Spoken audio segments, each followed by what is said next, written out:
Somebody asked me about Cove. Cove is one of the coolest looking moves that there is. I remember when my brother came home from his first tournament and he said, Matt, I saw the coolest move that I've ever seen. I gotta learn how to do it.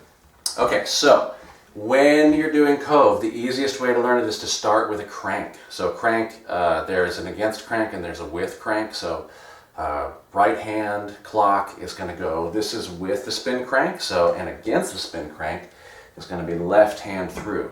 So the purists will tell you that what you want to do is have your left hand on a delay, have a delay the whole way around, and it'll just come through.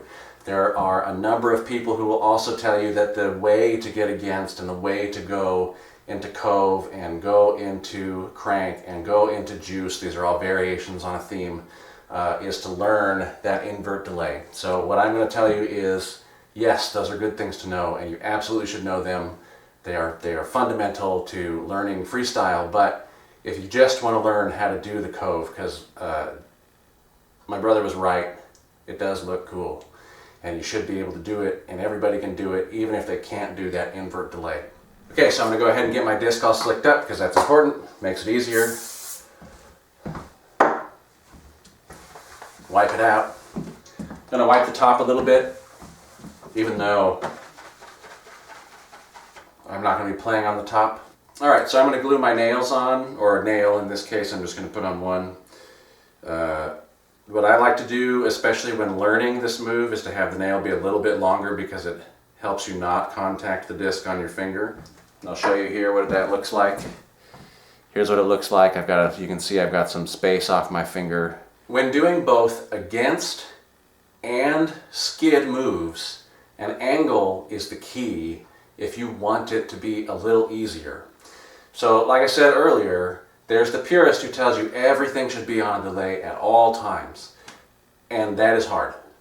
But if you want to learn, if you want to expand your game into against or into skids, the angle is the place to start. It's the place that gives you the feel for what the disc wants to do, what it doesn't want to do. So let's move on to how to do the move. I am indoors, I have no wind, so I'm going to throw this disc with a ton of angle. So it's like, it'll be nearly vertical. The more angle it has in the beginning, the easier it's going to be to get through. As it progress, you can get that angle down, down, down, because you'll understand what it feels like. There's a certain feeling that you get when you know, it's time to give that a little tug. So I'm going to throw out a big angle, and then I'm going to meet it at about 1 o'clock.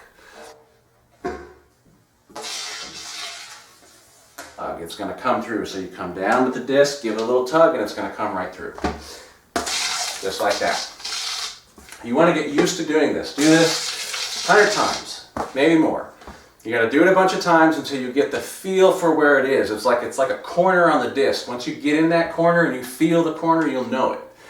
Once you know the feel of that, then the next step, get it out here on your right hand side, delay it, take it on your left hand, and you bring it out. You bring it out away from your body. The disc will naturally come out with the spin out to here, and as soon as it gets that special angle that you're used to feeling when your finger gets right in the corner of the disc, tug it through, and it'll come right through.